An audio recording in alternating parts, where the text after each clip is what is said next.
All right, guys, welcome to another episode of Limitless MD. I'm your host, Vikram Ryan, and today I have my good friend, Joe Cohen. He's the founder and CEO of self-decode.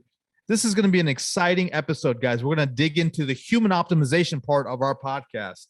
And really, I think Joe is one of the best people to have because he's been through everything. He's had inflammation, he's had brain fog, he's had fatigue, digestive issues, anxiety, depression, every single thing that is all dealing with imbalances in the body, inflammation, and ways where his body was not optimized.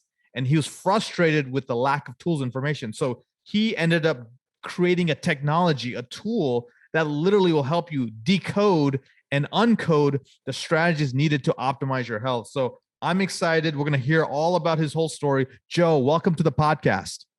Hey, thanks for having me. What if you could reclaim hours of free time each week, create legacy building wealth, and devote more energy to your passion projects without giving up on your career as a life-saving MD? My name is Vikram Raya, functional cardiologist, high performance coach, and real estate expert. And I'm here to give you the tools, strategies, and solutions you need to transform your life so you can unlock your limitless potential and achieve greatness, all the while freeing up your precious time. Welcome to Limitless MD. Let's dive in. Let's get right into it, buddy. First of all, this is an international podcast. I'm in Washington, D.C. Where are you? I'm currently in Tel Aviv. Yeah, he's in Tel Aviv, Israel, my friends. Yeah, I'm originally from New York City, and then I moved to California, Newport Beach, basically for the good weather. And Tel Aviv is kind of like a city that has New York City with the California weather in one. So it was a great place. That's awesome. I know there's a lot of biotech companies out there. There's a lot of innovation and technology as well. So let's talk about it, man. Why'd you get into this whole field, and why'd you create this product that was called self-decode, and why health? Yeah, it's a great question, and a long story. I'll try to summarize it as much as possible. But growing up, I always had a lot of health issues and a lot of things I wanted to improve. And I originally started out like, I remember I was like 13, just eating whole wheat bread. I was going to Barnes and Nobles and reading self-help books already. So I had the mindset of, this intrinsic drive to improve, to optimize my body. But obviously I was doing the wrong things. And I was really into self-help for a really long time, reading a bunch of books on it, Barnes and Nobles. And unfortunately for me, none of this self-help stuff helped me. I tried a lot of different shit. None of it helped me. And so I kind of came to, and then during that time also, I realized that my body wasn't functioning the way that I wanted. Basically my body was getting worse and worse. So brain fog was getting worse. I had fatigue, lack of motivation, gut problems, sleep problems, attention issues, OCD, mental health issues, inflammation all over the place. And I was just a wreck. And as I was getting older, it got worse and worse and worse. And, so I realized there was a need to make a drastic change in my life because my life was basically frozen. I dropped out of school because I didn't have the capacity to do anything really. I wasn't dating. I had no romantic life. I had no income, couldn't get a job, really in a very bad place. And I basically sat back and I remember thinking, what is the thing that I could do that will have the biggest impact on my life? And I thought, I need to get healthy, right? If I can get healthy, the dividends that can pay over a lifetime will be huge. That is the best investment I can make. And so Joe, what age were you when you made that declaration? Hey, I need to get healthy. And what was the straw that broke the camel's back? Usually I notice when I interview my guests, there's always one thing that says, you know what, not another day, not another minute. That's it. I've hit what we call threshold. What was your threshold moment, Joe?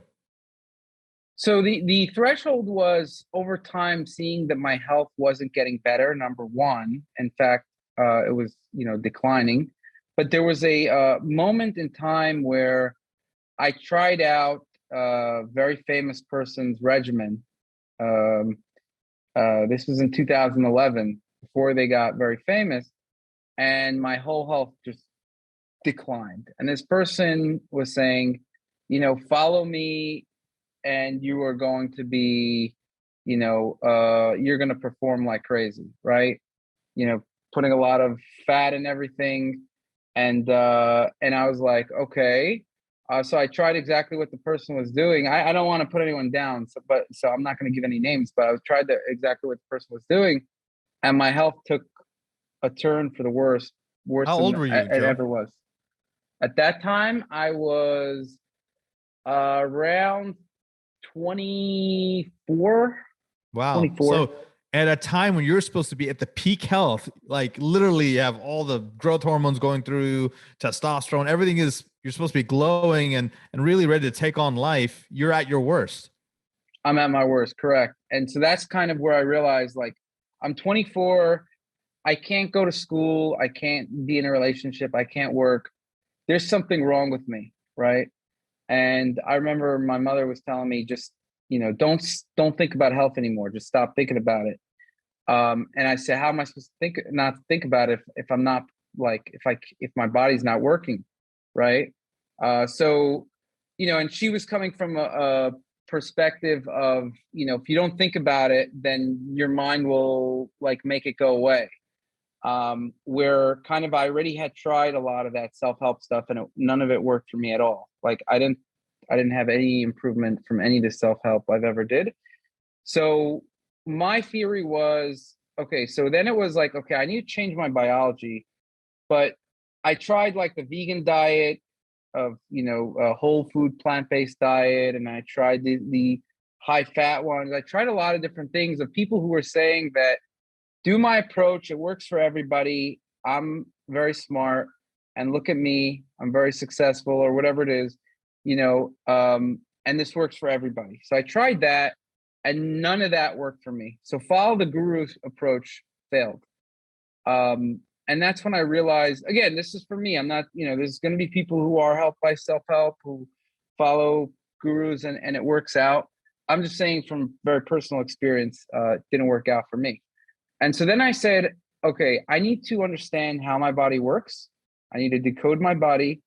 I need to, and that included, I need to look at my labs. I need to look at my genetics. I need to look at what my symptoms are and map them out, and really, really understand the body in a nuts and bolts way.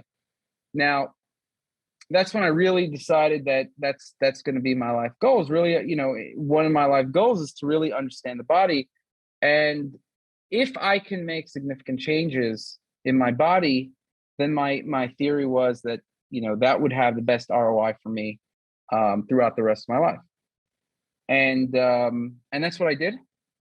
And it worked out much better than I ever had imagined it would, actually.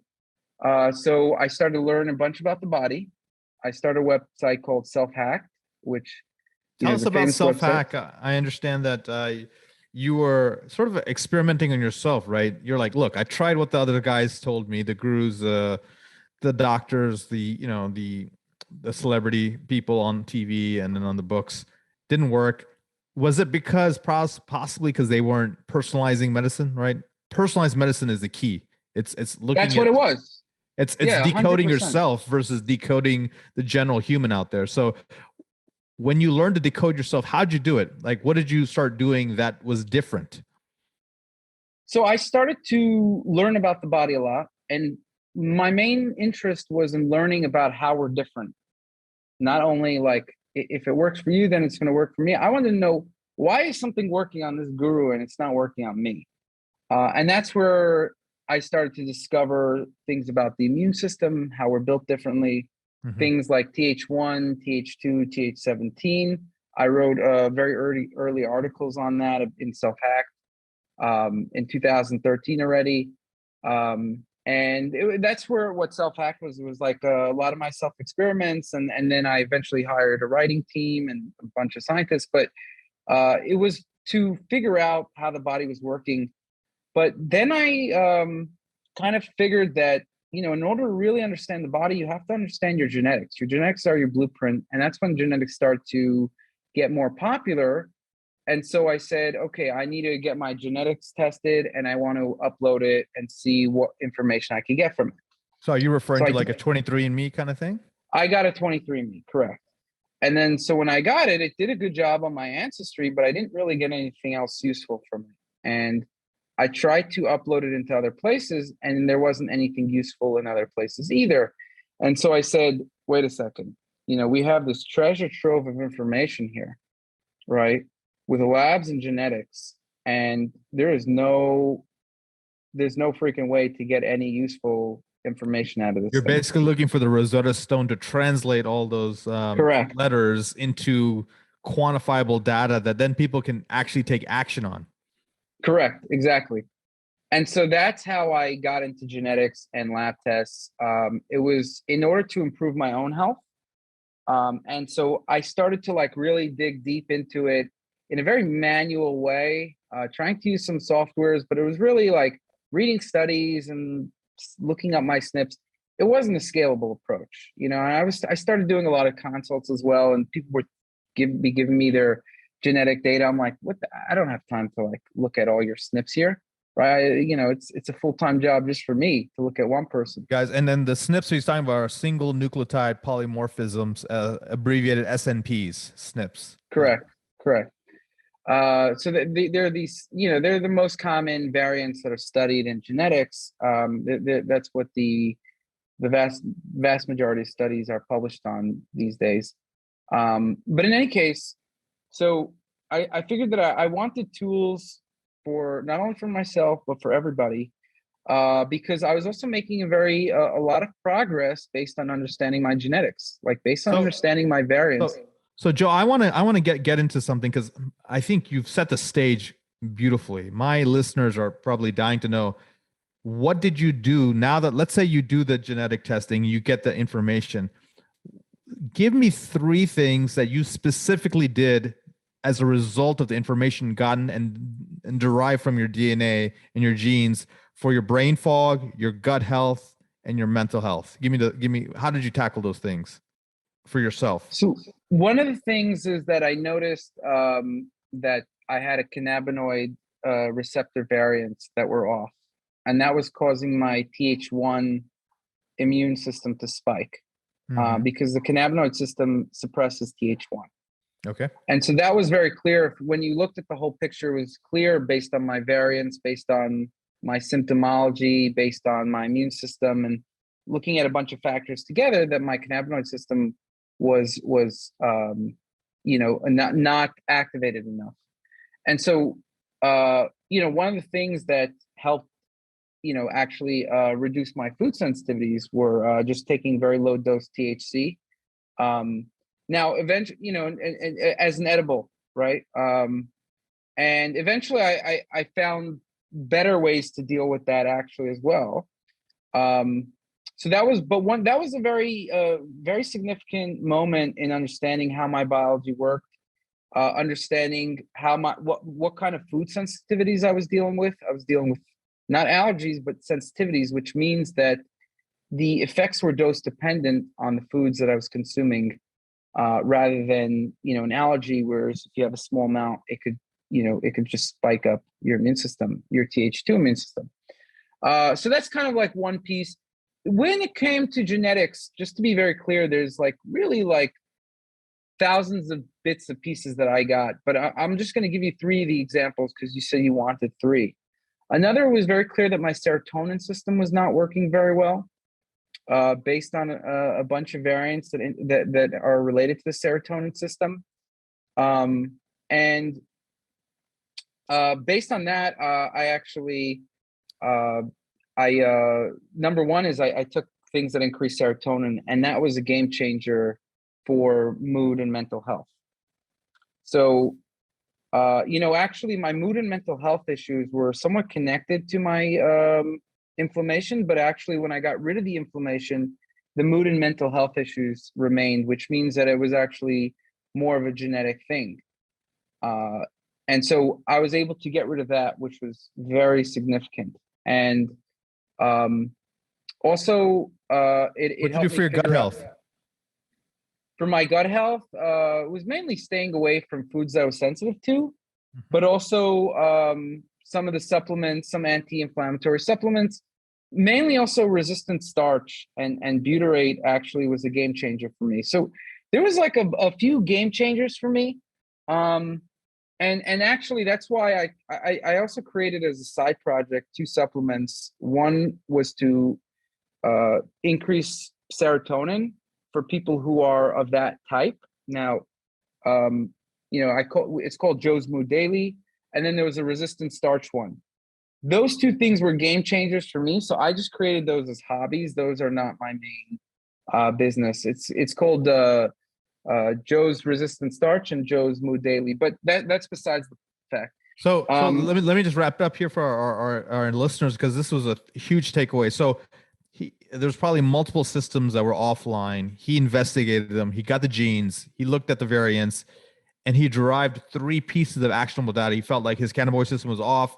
He worked using some THC, some edibles, and his immune system inflammation went down. Number two, his serotonin system was off. He stabilized that with some certain supplements, and his mood and his brain fog improved. And then the third one was his gut, and he realized he had certain sensitivities and certain supplements and avoiding certain things and then adding certain things back in optimize his gut health. So now this guy is like starting to feel not only good but great.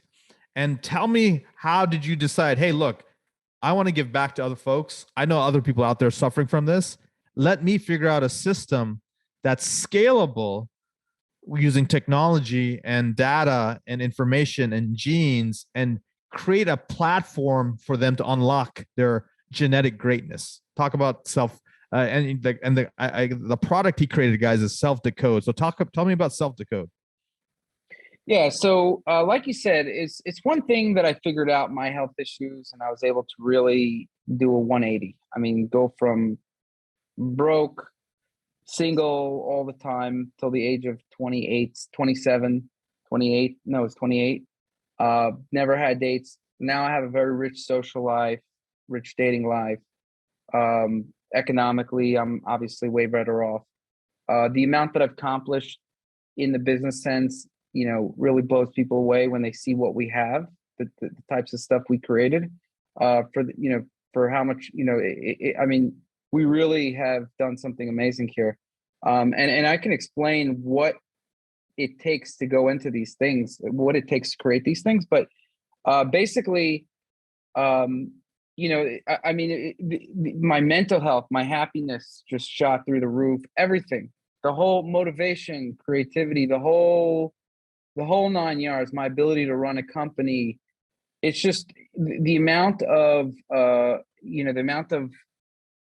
change that I had was incredible. Now, it's one thing to change myself, but what I realize is that we need software, a Rosetta Stone, as you will, in order to take the information that other people have and tell them what they need to do and help them figure out what is the best way to optimize their health. And so that is my mission, and that was my mission, and that's what we're building at SelfDecode. And I could show you some of the things that we're building, just so you have an understanding of Sure. And what it before is we we're do doing. that, tell me in layman's terms, what exactly is self-decode? Is it a product? Is it a device? Is it a technology? What is it? And what's the main outcome people get from it? It's a software platform that takes your DNA. Number one is we can give you a kit so that you can take the Is this test. You spit saliva in the tube, DNA? saliva, you send it back, Okay. you get your DNA. From when you get your DNA, we have what's called imputation, which is we have the most cutting edge imputation on the market, which means that we take your 700,000 variants and we turn it into 83 million variants. And we do it with a 99.7% accuracy, which is better than the genotyping itself. So that's another thing. What we also have to do is process. We also take every other file that's popular. So that's a whole file processing pipeline that we had to build to accept all these other files. So anyone with any file can upload what they want to our site and get information. So I can get DNA from another test kit or whatever, and if you give me my DNA report, I can upload that to your site. Correct. Okay. I mean, our site is most optimized for our chip, but we take pretty much any popular chip that, and you'll still get. And I think one of the most popular ones is 23andMe out there, but there's other DNA kits out there as well. Yeah, Ancestry.com. 23andMe and Ancestry are the most popular. Yeah. But people don't have, they can get it from us, and we're very clear about privacy and security. When I started this thing, the challenge was way harder than I anticipated. There's huge data engineering challenges, and there's huge privacy and security challenges. Just to be clear, every direct consumer company doing genetics, with the exception of 23andMe, is more or less a complete scam, in the sense that their analysis is not legitimate at all. And the reason is because you need to do a whole bunch of things in order to get that analysis to be legitimate. What we do is for every report, we will analyze up to 2 million variants just to analyze one topic.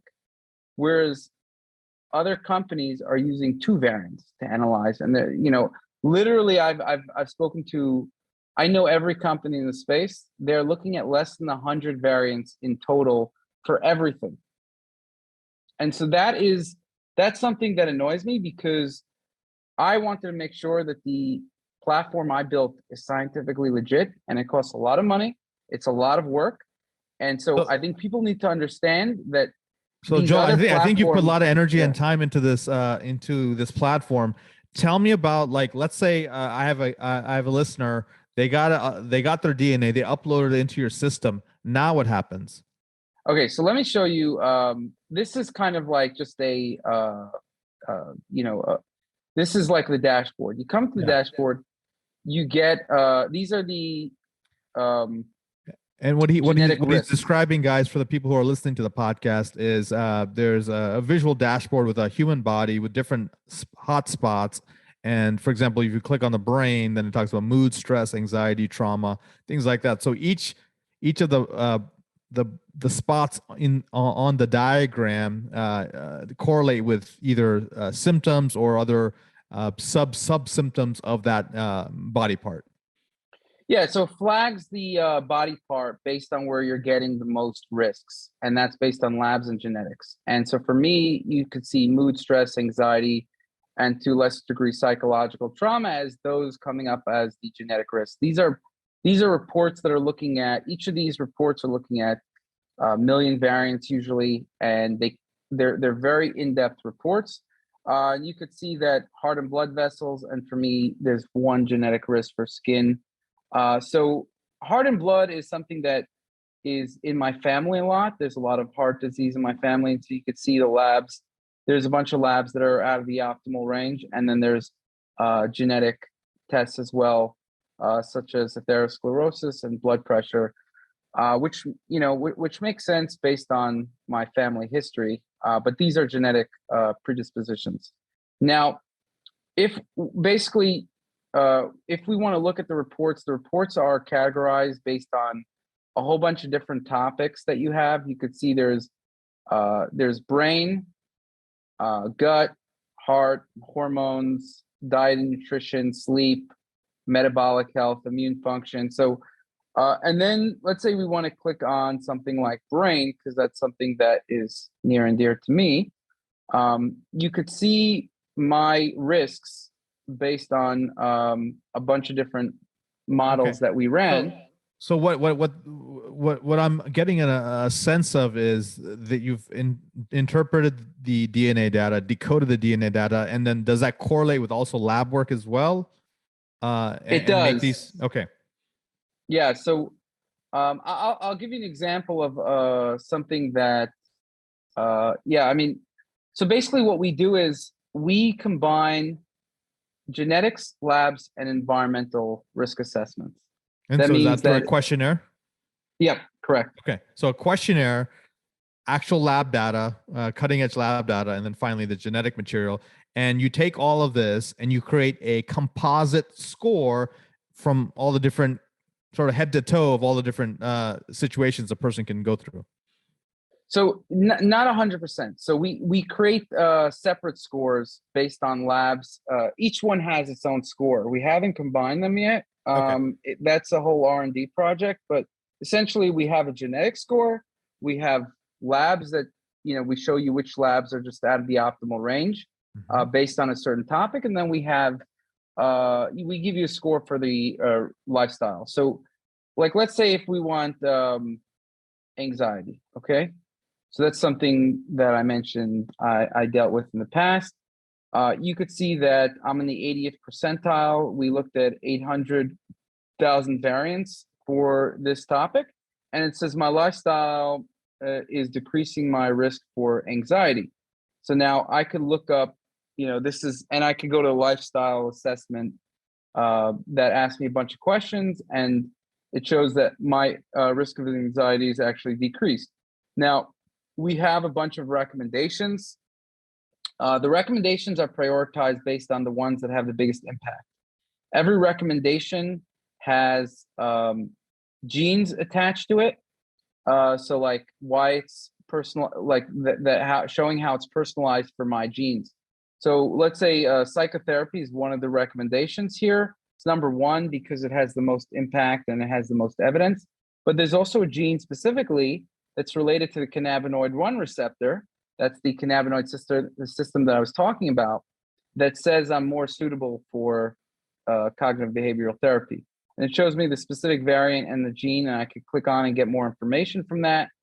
And so when you go down, it gives recommendations, it gives you the impact and evidence, it gives you an explanation of why we're recommending that based on in general and based on specifically based on my genes.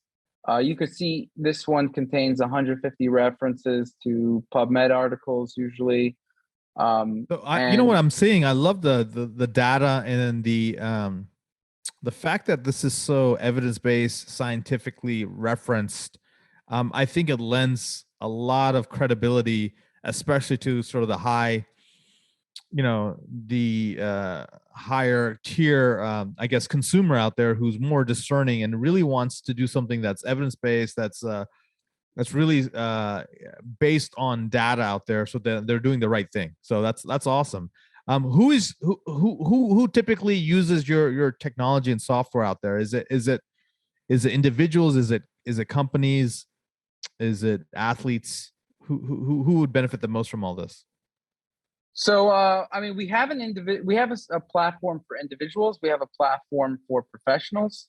And so professionals could do quite a lot on the platform. They could download reports for their client and pick which topics they want, which recommendations they want to include in the report. For example, if I want to generate this report, you could generate a PDF and basically you could pick which recommendations you want. You could put in notes there. So practitioners can do a lot of things in this. You can input labs. You could get, you could look at, like, let's say there's lab tracking. It's basically a multifunctional tool that you could do whatever, like you could input labs, you can give questionnaires to your clients so that they can fill out and you could see what the risks are based on the questionnaires. You could see what labs are coming up as out of the optimal range. And then you get a bunch of information on every lab based on what that means.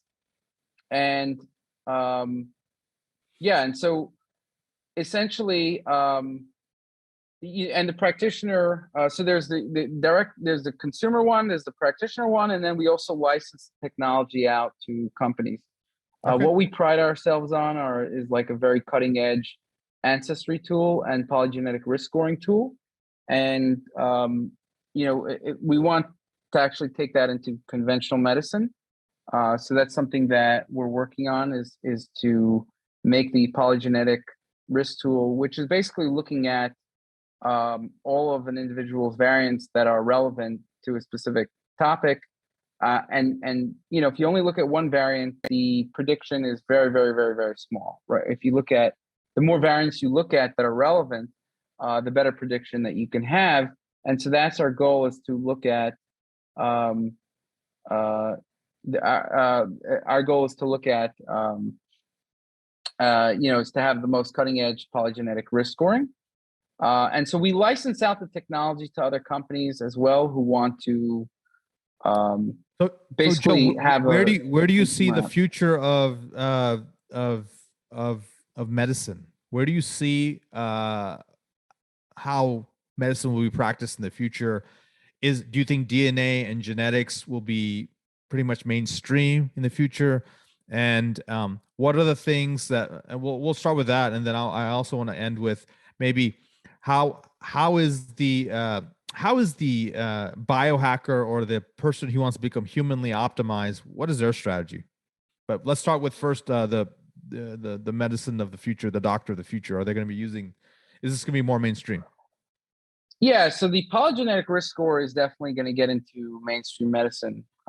Just 2 weeks ago, Nature Medicine had an article on using polygenetic risk scoring in mainstream medicine. And that's something that's going to be getting into medicine as to help with diagnosis. Basically, there's, right now what's delaying it a bit is, you kind of have to prove each model on its own. Each one has to be a diagnostic test. And, and it's also integrating it with the existing tests on the market, right? So if there's a BRCA test, you don't, for breast cancer, you want to combine the polygenetic risk scoring with that BRCA test to get a more accurate result. But it's definitely, the polygenetic risk scoring is going to be embedded into mainstream medicine sooner or later. And the way I see it from the consumer side is that I think consumers are going to, our tools is designed to help consumers improve their health. And I think alternative medicine practitioners are also going to, people who have boutique practices are going to start using this a lot more in their practice.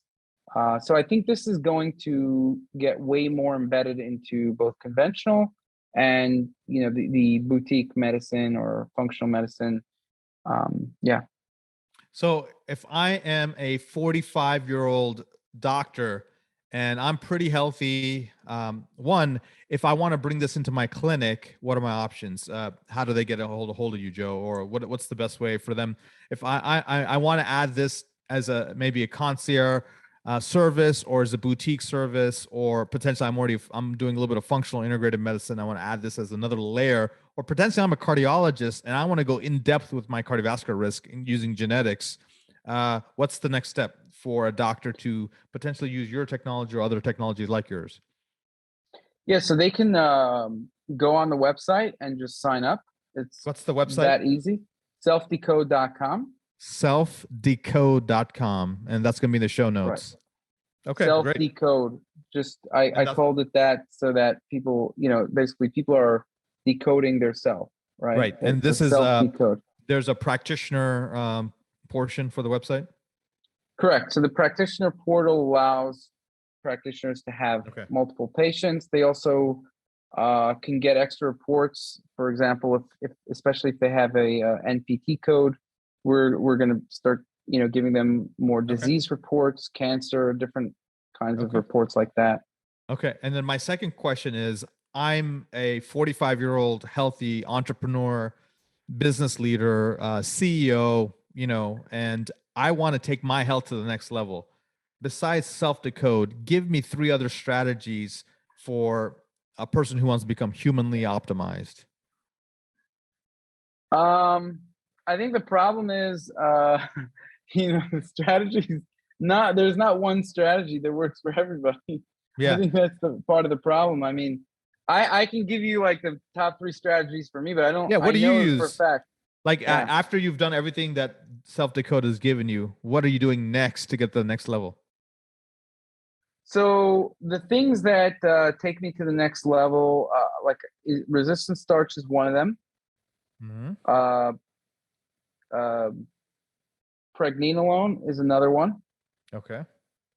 And Um, after you say what you're using, can maybe give a one-liner on why that's helpful for you.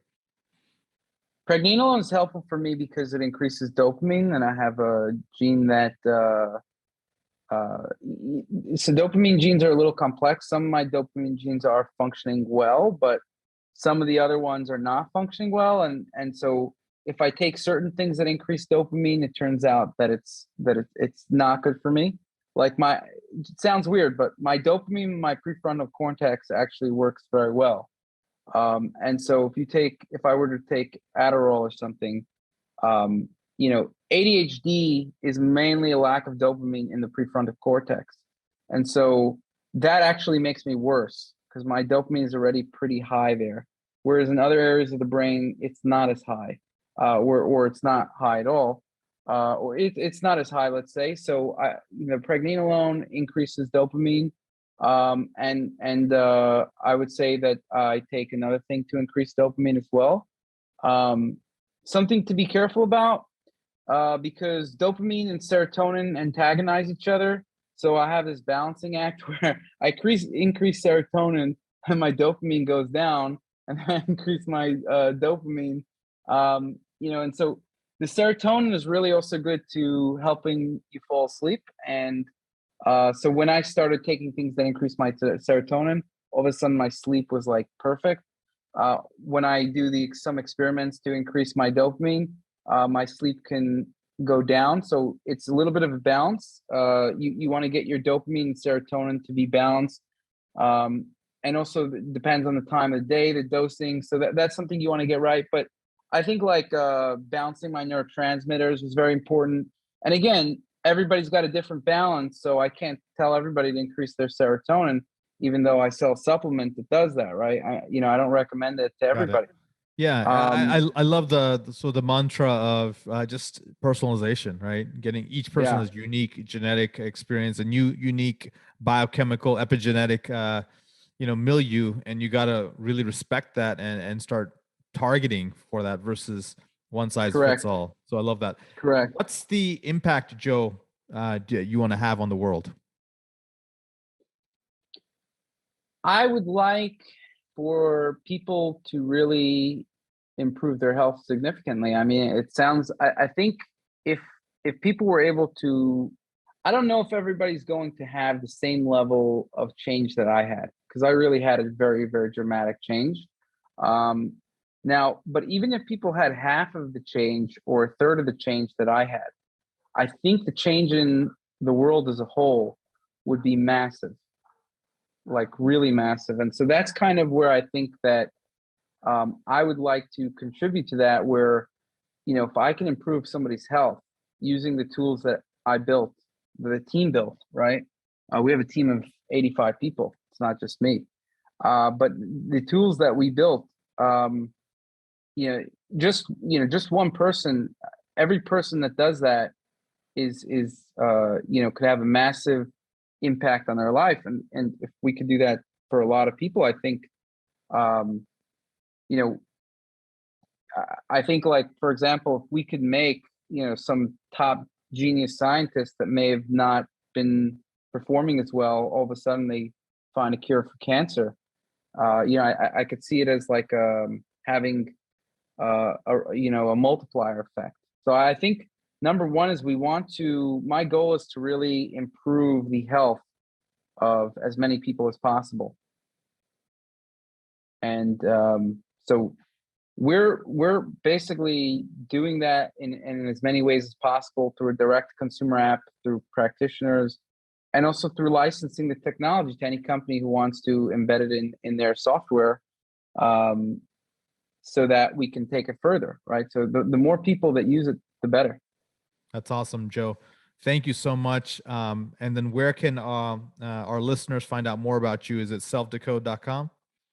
Yeah, I mean, I have an Instagram, Mr. Biohacker, but essentially it's, if they want to find out more, selfdecode.com. Um, if they want to try out a supplement, get joe.co. But my main thing is self-decode. The Yep. supplements are just like a hobby. That's where the vast majority of my time is spent. And guys, as we wrap up here, Joe Cohen, CEO of SelfDecode, he gave you the insights on how to use your own genetic code to decipher the highest optimization of your body. So thank you again, Joe, for that. And guys, if you want to find out more information, his website, selfdecode.com. Until next time, guys, stay phenomenal. Thank you so much for listening to this episode of Limitless MD. If you found value from this episode, I encourage you to share this episode with a friend and let me know by leaving a review.